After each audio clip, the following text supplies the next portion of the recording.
Hello दोस्तों, नमस्कार। स्वागत है एक बार फिर से आप सभी का अपने प्रिय चैनल पर। दोस्तों, क्या भारत की खुफिया एजेंसी ने पाकिस्तान में घुसकर क्या ऑपरेशन, क्या पाकिस्तान की सेना के सामने ही अपने मंसूबों को दिया अंजाम, क्या पाकिस्तान की सेना देखती रह गई मुंह? जी हाँ दोस्तों, आपको बताएंगे ये भारत के नहीं बल्कि खुद पाकिस्तान की सेना के अधिकारी ने ही पाकिस्तानी सेना को फिसड्डी करार दिया है दोस्तों। और RAW जो भारत की खुफिया तंत्र है उसको लेकर सबसे बड़ा खुलासा किया है, बताएंगे पूरी जानकारी आपको। और साथ ही साथ बताएंगे जहां पाकिस्तानी सूफी ने अपने आप को ही और पाकिस्तानियों को ही कुत्तों की तरह बताया है। जी हां दोस्तों, कह दिया है कि हम आपस में कुत्तों की तरह लड़ते हैं, ऐसे कश्मीर हासिल नहीं कर पाएंगे। बताएंगे किसने ये बात कही है दोस्तों। और साथ ही साथ बताएंगे जहां अब पानी के रास्ते ही भारत लगा सकता है चीन और पाकिस्तान में आग। INS मोरमू गांव ने दागी पहली supersonic cruise BrahMos missile, China Pakistan के उड़े होश। और कर्नाटक में कौन होगा अगला CM, और साथ ही साथ सारी बड़ी जानकारी आपको बताने वाले हैं। तो बने रहेगा वीडियो का अंत तक। और अभी खबरों में आगे बढ़ने से पहले हमेशा की तरह अपने भारत देश का जमकर समर्थन करते हैं और मानते हैं कि भारत की सेना में वो शौर्य, ताकत, बल, क्षमता, पराक्रम जो किसी अन्य देश की सेना में नहीं है। तो इस वीडियो को भी कर दीजिए लाइक, चैनल को कर दीजिए सब्सक्राइब, बेल आइकन दबाइए, साथ ही कमेंट बॉक्स में लिख दीजिएगा जय हिंद। जी हाँ, तो बात करते हैं पहली और सबसे बड़ी खबर की, जहां RAW ने पाकिस्तान में घुसकर किया ऑपरेशन। अपनी ही सेना को पाकिस्तानी अधिकारी ने बता दिया फिसड्डी। बता दे, पाकिस्तान की आर्मी भारत में ड्रग्स और नकली नोटों को पहुंचाने वालों को मदद कर रही है। साथ ही पाकिस्तानी फौज और खुफिया agency inter services intelligence Khalistani सशस्त्र समूहों की फंडिंग कर रही है। इस बात का खुलासा पाकिस्तानी सेना के एक रिटायर्ड अधिकारी ने कर दिया। दरअसल भारत के वांछित आतंकवादी और खालिस्तान कमांडो फोर्स के मुखिया परमजीत सिंह पंजवार की हत्या के कुछ घंटों पाकिस्तानी सेना के रिटायर्ड मेजर आदिल फारूक राजा ने अपने यूट्यूब पर एक वीडियो बनाया। रिटायर्ड मेजर ने वीडियो में कहा कि लाहौर में पंजवार के साथ सिक्योरिटी थी, इसके बावजूद उसे दिन दहाड़े गोली मार दी गई। रिटायर्ड मेजर आदिल फारूक राजा ने अपने वीडियो में दावा किया कि इस घटना को भारतीय खुफिया agency research and analysis wing बोले तो RAW ने अंजाम दिया है। गौरतलब है कि पाकिस्तान के लाहौर में अज्ञात हमलावरों ने परमजीत सिंह पंजवार को गोली मारकर हत्या कर दी थी। रिटायर्ड मेजर आदिल फारूक राजा ने अपने ही वीडियो में दावा किया है कि पाकिस्तान की सेना कई मामलों में फेल है। उन्होंने दावा करते हुए कहा कि RAW लाहौर में ऑपरेशन कर पा रहा है, लेकिन उस सेना उसे रोकने में असमर्थ दिखाई दे रही है। राजा ने लेफ्टिनेंट जनरल नदीम अंजुम और जनरल असीम मुनीर पर निशाना साधते हुए उन्हें फेलियर कहा है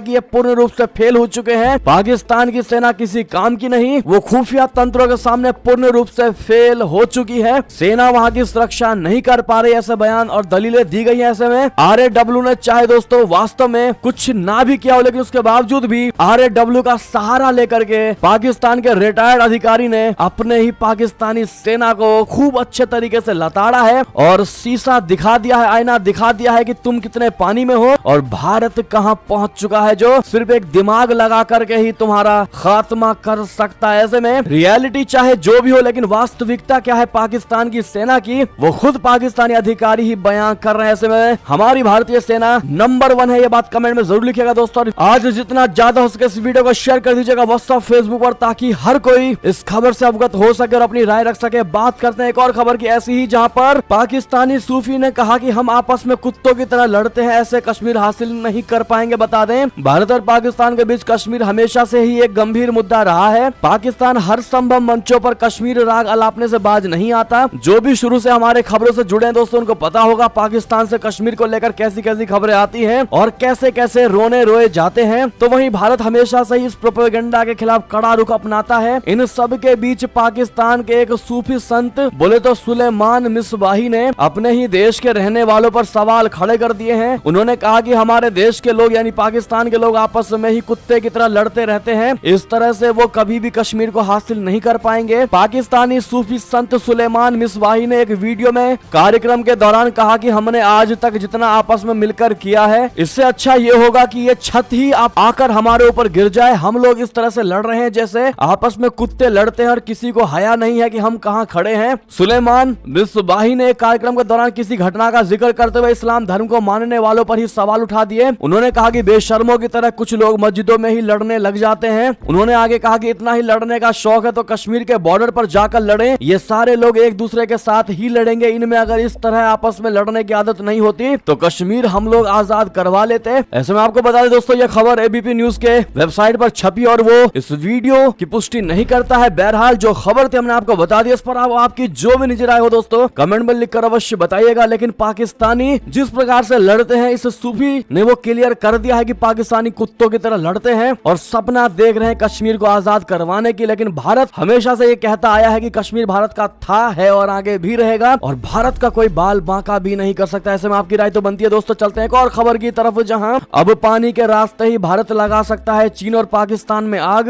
INS मोरमू गांव ने दागी पहली सुपरसोनिक क्रूज ब्रह्मोस मिसाइल। बता दें भारत अब पानी के रास्ते ही चीन और पाकिस्तान जैसे दुश्मनों के घर मिनटों में आग लगा सकता है। दरअसल रविवार को भारतीय नौसेना ने अपने खतरनाक युद्धपोत INS मोरमू गांव D-67 विध्वंसक से ब्रह्मोस सुपरसोनिक क्रूज मिसाइल का सफल परीक्षण करके दुश्मनों में खलबली मचा दी है। ये INS मोरमू गांव D-67 विध्वंसक का पहला ब्रह्मोस परीक्षण था। INS मोरमू गांव विध्वंसक ने BrahMos supersonic cruise missile firing के साथ एक लक्ष्य को सफलता पूर्वक नष्ट कर दिया। प्रोजेक्ट 15B के तहत भारतीय नौसेना में विशाखापट्टनम श्रेणी का यह दूसरा विध्वंसक है। इस युद्धपोत को दिसंबर 2022 में भारतीय नौसेना कमीशन में शामिल किया गया था। अब आपको इसकी प्रमुख खासियतों से परिचित करवा दें कि देश के रक्षा मंत्री राजनाथ सिंह ने INS मोरमू गांव को पिछले वर्ष दिसंबर में भारतीय नौसेना को समर्पित किया। ये स्वदेशी और भारत के खतरनाक युद्धपोतों में से एक है। ये 30 समुद्री मील की अधिक की गति से भी चल सकता है। साथ ही साथ अगली बड़ी खबर आपको बता दें, जहां PTI को बैन करना ही एकमात्र समाधान। गृह मंत्री सनाउल्लाह ने साधा इमरान खान पर निशाना। बता दें पाकिस्तान के गृह मंत्री राणा सनाउल्लाह ने शनिवार को कहा कि PTI को बैन करना ही एकमात्र समाधान है। उन्होंने PTI प्रमुख पर आरोप लगाया कि इमरान खान ने एक दशक में हजारों बदमाशों को भर्ती किया, उन्हें प्रशिक्षण करने के साथ उनके हाथों में हथियार पकड़ा दिए। सनाउल्लाह ने कई मामलों में PTI अध्यक्ष को राहत देने के लिए सुप्रीम कोर्ट और इस्लामाबाद उच्च न्यायालय की भी आलोचना की। इस्लामाबाद में एक संवाददाता सम्मेलन में बोलते हुए सनाउल्लाह ने PTI पर प्रतिबंध लगाना चाहिए। विदेश मंत्री बिलावल भुट्टो जरदारी भी PTI को बैन करने के पक्ष में हैं। सनाउल्लाह ने कहा कि बिलावल भुट्टो जरदारी ने इससे पहले कहा था कि उन्हें राजनीतिक दलों पर प्रतिबंध पसंद नहीं था, लेकिन अब उनका मानना है कि इमरान खान को अपना व्यवहार बदलना चाहिए। अगर वो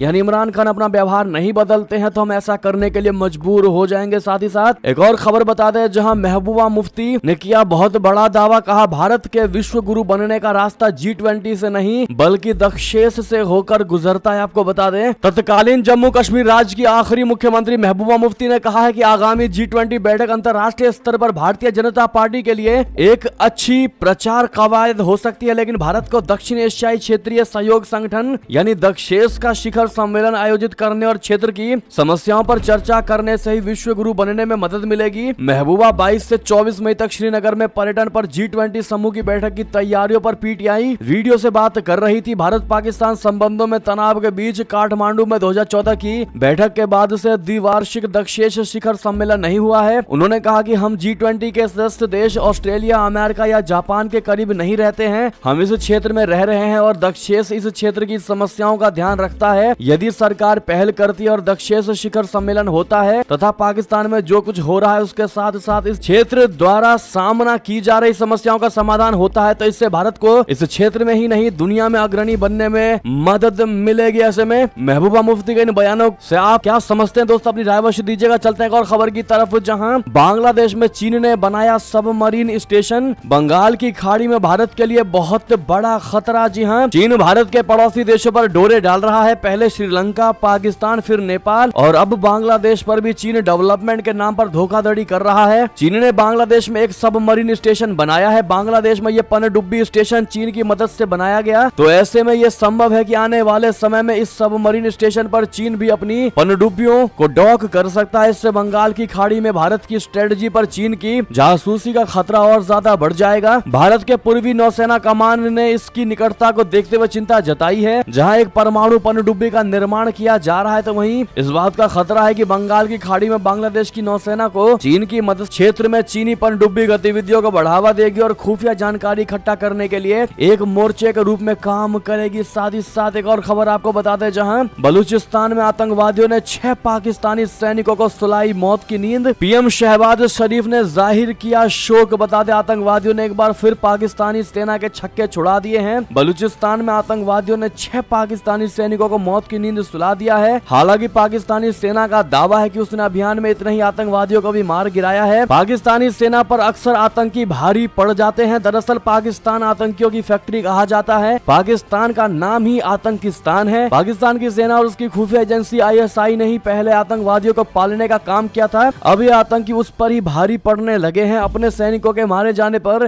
PM शहबाज शरीफ ने गहरा दुख व्यक्त किया है। घटना पाकिस्तान के दक्षिण पश्चिम बलूचिस्तान प्रांत में शनिवार को हुई, जहां सुरक्षा बलों और आतंकवादियों के बीच हुई मुठभेड़ में कम से कम 6 पाकिस्तानी सैनिकों की मौत हो गई, जबकि 6 आतंकवादी मारे भी गए हैं, जैसा पाकिस्तानी सेना बता रही है। चलते एक और खबर की तरफ, जहां दक्षिण और पूर्वी चीन सागर में ड्रैगन की आक्रामक कार्रवाई से भड़के कई देश। भारत ने हिंद प्रशांत क्षेत्र में चीन को घेरा। बता दें, दक्षिण और पूर्वी चीन सागर में चीनी सेना की आक्रामकता लगातार बढ़ती जा रही है। इससे हिंद प्रशांत क्षेत्र में आने वाले सभी देश भड़क उठे हैं। सभी देशों ने मिलकर चीन की दादागिरी को खत्म करने और उसे सबक सिखाने की ठान ली है। दूसरे EU Indo Pacific ministerial forum में भाग लेने के लिए स्वीडन के स्टॉकहोम पहुंचे भारत के विदेश मंत्री जयशंकर जी ने चीन को घेरने के लिए सभी देशों को एकजुट करना शुरू कर दिया है। जयशंकर जी ने शनिवार को कहा कि हिंद प्रशांत एक जटिल और अलग परिदृश्य है, जिसे अधिक गहन जुड़ाव के माध्यम से बेहतर रूप से समझा जा सकता है। जयशंकर दूसरे EU Indo Pacific ministerial forum में भाग लेने के लिए स्वीडन की अपनी पहली यात्रा पर शनिवार को स्टॉकहोम पहुंचे हैं। एक और खबर की बात करें, जहां नेपाल ने भारत के लिपुलेख समेत काला पानी और लिम्पियाधुरा को फिर बताया अपना।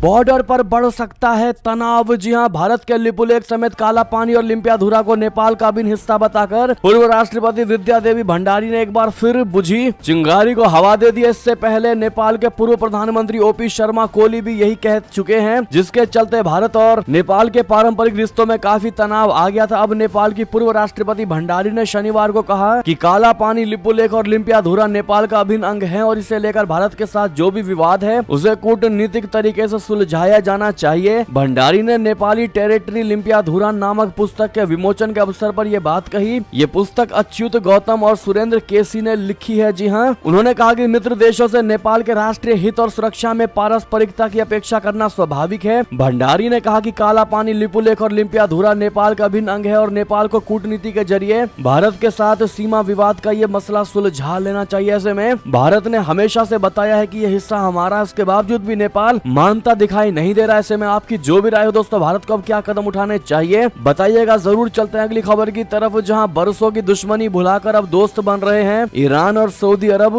दोनों के विदेश मंत्रियों ने लिया ये संकल्प। बता दें, पश्चिमी एशियाई देश ईरान और सऊदी अरब अपने आपसी संबंधों को बहाल कर रहे हैं। बरसों की दुश्मनी भुलाकर दोनों एक दूसरे के यहाँ दूतावास खोलने जा रहे हैं और कहा है कि द्विपक्षीय संबंधों के विस्तार के लिए दोनों देशों का दृढ़ संकल्प संबंधों को समान करने की दिशा में अब तक उठाए गए उपायों और कदमों से यह स्पष्ट है। ईरान के विदेश मंत्रालय की ओर से बताया गया है कि ईरानी विदेश मंत्री हुसैन अमीर अब्दुल्लाहियान और उनके सऊदी समकक्ष प्रिंस फैसल बिन फरहान अल सऊद ने फोन पर बातचीत की है और उस बातचीत में दोनों ने मार्च में चीन की ओर कराए गए समझौते के कार्यान्वयन की दिशा में प्रगति पर चर्चा की। विदेश मंत्रालय के बयान के मुताबिक ईरान ने सऊदी की राजधानी रियाद और बंदरगाह शहर जेद्दा में अपने दूतावास और वाणिज्य दूतावास के आधिकारिक उद्घाटन के लिए आवश्यक उपायों को लागू किया। चलते हैं दोस्तों एक और खबर की तरफ, जहां आत्मनिर्भर भारत की ओर रक्षा मंत्रालय का कदम। 928 डिफेंस आइटम्स के आयात पर लगेगा प्रतिबंध। बता दें, आत्मनिर्भर भारत की ओर कदम बढ़ाते हुए रक्षा मंत्रालय ने उन 928 पुर्जों की एक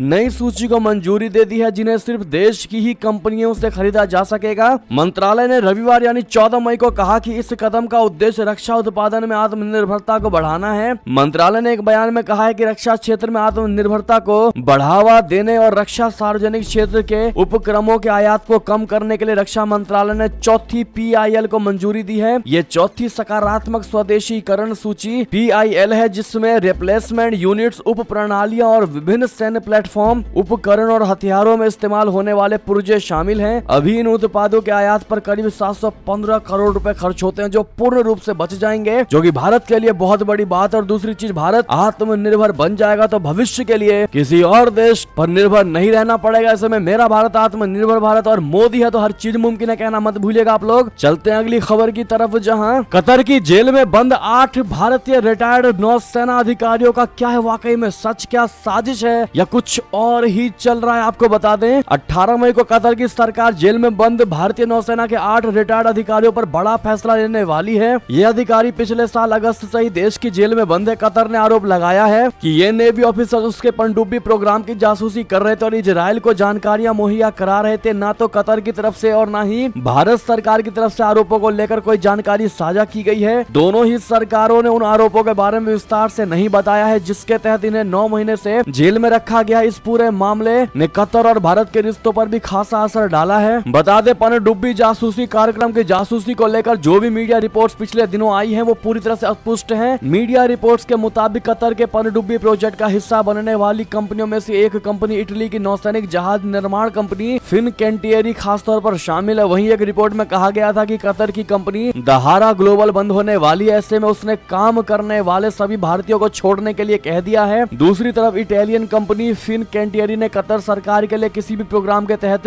पनडुब्बी बनाने की बात को साफ तौर पर इनकार कर दिया है। अब ऐसे में देखना होगा कि भारत सरकार इस पर क्या कदम उठाती है दोस्तों, और उन अपने 8 भारतीय नौसेनाओं को वापस कैसे लेकर आती है, क्योंकि इनको लेकर काफी ज्यादा कयास लगाए जा रहे हैं कि इनको फांसी भी हो सकती है, क्योंकि पाकिस्तानी मीडिया और बीबीसी की तरफ से भी पिछले हफ्ते खबर आई थी। ऐसे में अगर आप भी मानते हैं कि इनके पीछे जीत जान लगा करके इनको छुड़वाना चाहिए तो अपनी राय अवश्य दीजिएगा। चलते हैं अगली खबर की तरफ, जहां कभी पाकिस्तान के लिए कश्मीर की रट लगाते थे ये मुस्लिम देश, अब भारत को लगा रहे हैं गले। बता दें, 7 मई को भारत, अमेरिका, संयुक्त अरब अमीरात और सऊदी अरब के राष्ट्रीय सुरक्षा सलाहकारों की एक खास मीटिंग हुई है रियाद में। भारत कहने से अजीत डोभाल ने अपने समकक्ष अमेरिका के जैक सुलीवन और यूएई के शेख तहतून बिन आयद नहयान के साथ ही सऊदी प्रधानमंत्री और क्राउन प्रिंस मोहम्मद बिन सलमान के साथ मुलाकात की। इस मीटिंग का मकसद मजबूत सऊदी भारत संबंधों के साथ ही साथ I2U2 के फॉर्मेट के तहत मध्य पूर्व क्षेत्र को भारत और दुनिया के साथ जोड़ना था। ऐसा माना जा रहा है कि 4 देशों का यह गठबंधन भूमध्य सागर से लेकर भारत प्रशांत तक यूरेशियाई किनारे के करीब आपसी रणनीतिक तालमेल तैयार करना है। ऐसे में सब में बड़ी बात दोस्तों ये है कि पाकिस्तान को इन सारे देशों ने मिलकर किनारा कर दिया है। एक समय था जब पाकिस्तान को लेकर कश्मीर की रट लगाते थे ये मुस्लिम देश, और आज भारत का जमकर दिल से कर रहे हैं समर्थन। अगर आप भी मानते हैं कि नियत और मन साफ हो तो सारी कायनात अपने आप तुम्हारे पक्ष में आ सकती है, और यही होता दिखाई दे रहा है भारत के साथ। तो दोस्तों कमेंट में मेरा भारत महान जरूर कह दीजिएगा। चलते अगली खबर की तरफ, जहां नाटो सीमा के पास रशिया ने तैनात किए 16 बॉम्बर्स। आखिर क्या है राष्ट्रपति पुतिन की प्लानिंग? बता दें, रशिया ने यूक्रेन के साथ जारी जंग के बीच ये एक ऐसा कदम उठाया है जो इसके नाटो सदस्यों के लिए खतरा बन गया है। सैटेलाइट तस्वीरों पर अगर यकीन करें तो रशिया ने इन देशों के बॉर्डर के करीब अपने बॉम्बर्स तैनात कर दिए हैं। नाटो के 2 सदस्यों नॉर्वे और फिनलैंड की सीमा से सिर्फ 200 किलोमीटर दूर ओलेनिया एयरबेस पर इस समय सैन्य विशेषज्ञों की कड़ी नजरें हैं। इस एयरबेस पर 3500 मीटर रनवे, सामान्य रूप से पुराने Tu-22M सुपरसोनिक बॉम्बर्स और पुराने रूसी AN-12 ट्रांसपोर्ट एयरक्राफ्ट की लैंडिंग की सुविधा देता है। हालांकि पिछले साल सर्दियों से ही इस एयरबेस को लंबी दूरी के एयरक्राफ्ट की तैनाती के लिए एक्टिवेट कर दिया गया है। साथ ही साथ आपको बता दें कि सुखोई बम वर्षक समेत 4 रूसी फाइटर जेट को जमींदोज कर दिया यूक्रेन ने। जी हां, यूक्रेन ने रशिया को हवा में ही दिया मुंहतोड़ जवाब। बता दें, रूसी समाचार आउटलेट कॉमसेट ने बताया है कि रूस के ब्रांस क्षेत्र में यूक्रेनी सीमा के करीब 4 रूसी लड़ाकू विमानों को मार गिराया गया है। वेबसाइट के मुताबिक अगर इस खबर की पुष्टि होती है तो यह कीव द्वारा एक बहुत बड़ा और आश्चर्यजनक सैन्य अभियान होगा। कॉमसेट एक सम्मानित स्वतंत्र व्यापार केंद्रित दैनिक है, जिसने शनिवार को अपनी वेबसाइट पर कहा है कि ब्रांस्क क्षेत्र में रशिया का एक सुखोई Su-34 लड़ाकू बम वर्षक, एक Su-35 लड़ाकू और 2 MiG-8 हेलीकॉप्टर यूक्रेनी सीमा के करीब हवा में ही गोली मारकर गिरा दी गई, जिससे वो जमींदोज हो गया। साथ ही साथ अगली खबर आपको बता दें, जहां G20 मुहिम के तहत भारतीय दूतावास ने हेग में साफ किया 240 किलो समुद्री कचरा, 75 तत्वों को किया साफ। बता दें, भारतीय दूतावास ने नीदरलैंड सरकार के साथ साझेदारी में हेग के प्रसिद्ध शेवेरनिंग समुद्री तट पर G20 के बीच का सफाई अभियान चलाया। इसके तहत 5410 सिगरेट बट्स समेत 240 किलोग्राम समुद्री कचरे की सफाई की गई। दरअसल समुद्री कचरे की सफाई एवं महासागरों को प्रदूषण मुक्त करना भारत की G20 अध्यक्षता का प्रमुख एजेंडा भी है। दी हेग में भारत की पहल का उद्देश्य विश्व का ध्यान इस ओर आकर्षित करना है। आयोजन में नीदरलैंड सरकार का प्रतिनिधित्व पर्यावरण महानिदेशक और उप मंत्री अफके वैन रीजन ने किया। इस कार्यक्रम के जरिए भारत पूरी दुनिया को यह संदेश देना चाहता है कि महासागरों की सफाई से जलवायु परिवर्तन को रोका जा सकता है। साथ ही साथ अगली खबर बता दें, जहां कौन बनेगा कर्नाटक का सीएम, कांग्रेस विधायक दल की बैठक हुई, जिसमें क्या निकला फैसला आपको बता दें। खड़गे तय करेंगे कर्नाटक सीएम का नाम, कांग्रेस विधायक दल की बैठक में प्रस्ताव हुआ पास। बता दें, कर्नाटक के विधानसभा चुनाव में कांग्रेस को स्पष्ट बहुमत मिला है। 224 विधानसभा सीट वाले राज्य में पार्टी ने 135 सीट जीत ली है। अब कांग्रेस पार्टी में कर्नाटक के नए सीएम को लेकर मंथन शुरू हो चुका है। फिलहाल कर्नाटक के सीएम पद की रेस में सिद्धारमैया और और डीके शिव कुमार सबसे आगे चल रहे हैं। जहां डीके शिव कुमार कर्नाटक के प्रदेश अध्यक्ष तो वहीं पूर्व सीएम सिद्धारमैया कर्नाटक के बड़े नेता माने जाते हैं। ऐसे में दोनों में से किसी एक को चुनना कांग्रेस के लिए टेढ़ी खीर साबित हो सकती है। ऐसे में सूत्रों के हवाले से एक बड़ी जानकारी है दोस्तों, जहां पर कर्नाटक में 2 साल तक सिद्धारमैया और 3 वर्षों तक शिव कुमार हो सकते हैं सीएम। जी हाँ, सूत्रों से खबर निकलकर सामने आ रही है जिसमें बताया जा रहा है कि कर्नाटक में पिछले 2 वर्षों तक सिद्धारमैया मुख्यमंत्री बनेंगे और इस दौरान डीके शिव कुमार उप मुख्यमंत्री रहेंगे, जिसके बाद शिव कुमार को सीएम पद सौंप दिया जाएगा। जिसके साथ ही शिव कुमार जब उप मुख्यमंत्री होंगे तब उनके साथ पास 2 अहम मंत्रालय भी रहेगा। इस फॉर्मूले पर पार्टी के विधायक दल की बैठक में चर्चा की जाएगी और उसके बाद ही कोई अंतिम निर्णय लिया जाएगा। जी हाँ दोस्तों, बता दें ये खबर पंजाब केसरी से लिया गया। ऐसे में अगली खबर की बात करें, जहां पर कर्नाटक में बीजेपी की हार पर हिमंता बिस्वा शर्मा का बयान, कहा सचिन तेंदुलकर भी कभी कभी 0 पर आउट होते हैं। जी हाँ, असम के मुख्यमंत्री हिमंता बिस्वा शर्मा तेलंगाना दौरे पर आए। इस दौरान उन्होंने कर्नाटक में कांग्रेस को मिली जीत पर तंज कसा। उन्होंने बीजेपी की तुलना सचिन तेंदुलकर से करते हुए कहा कि कभी कभी वो 0 पर भी आउट होते हैं। हिमंता बिस्वा शर्मा ने कहा कि कांग्रेस ने एक राज्य जीता और इतना हल्ला मचा रही है, लेकिन बीजेपी ने कई राज्य जीते लेकिन ऐसा शोर नहीं किया। ऐसे में हिमंता बिस्वा शर्मा की इन बातों को लेकर आपकी जो भी राय हो दोस्तों कमेंट में लिखकर अवश्य बताइएगा। साथ ही साथ टीम खबर की बात करें, जहां डीएसएस का मतलब धीरेन्द्र शास्त्री सेना बागेश्वर धाम को सुनने पहुंचे युवाओं ने कहा तेज प्रताप। बता दे पूरी बात, बागेश्वर धाम के धीरेन्द्र शास्त्री को सुनने के लिए लोगों की भीड़ जुटने लगी है। बागेश्वर धाम 13 मई से 17 मई तक बिहार प्रवास पर है। यहाँ नौबतपुर में उनका कार्यक्रम है। बागेश्वर धाम से मिलने वाले आने वालों में कुछ साधु भी पहुंचे, इसमें बड़ी संख्या में युवा भी पहुंचे। इस बीच एक व्यक्ति ने आरजेडी सुप्रीमो लालू यादव के बड़े बेटे और बिहार सरकार में मंत्री तेज प्रताप यादव पर तंज कसा। इसके नाम लिए बिना तेज प्रताप को कहा कि वे 9वीं फेल हैं। युवाओं ने कहा कि संत का विरोध नहीं करना चाहिए, इससे उनकी मानसिकता दिखती है। तेज प्रताप पर तंज कसते हुए कहा कि डीएसएस का मतलब धीरेन्द्र शास्त्री सेना है। बता दें कि तेज प्रताप ने बागेश्वर धाम के आने से पहले उनका विरोध किया था, आप सभी को पता होगा। ऐसे में आपकी जो भी राय हो दोस्तों कमेंट में लिखकर अवश्य बताइएगा और जय श्री राम जरूर लिख दीजिएगा। साथ ही साथ ये थी अब तक की सारी बड़ी खबरें। आपको हमारी खबर कैसी लगी, आशा करता हूँ बहुत अच्छी लगी होगी। अगर थोड़ी भी अच्छी लगी है तो इस वीडियो का भी अपने भाई बंधुओं में व्हाट्सएप फेसबुक ट्विटर के जरिए पूरे भारत में शेयर करना बिल्कुल मत भूलिएगा। और अभी कर दीजिए इस वीडियो को लाइक, चैनल को कर दीजिए सब्सक्राइब, बेल आइकन दबाइए, साथ ही कमेंट बॉक्स में लिख दीजिएगा जय हिंद जय भारत। और यहाँ तक बने रहने के लिए आप सभी का बहुत बहुत धन्यवाद।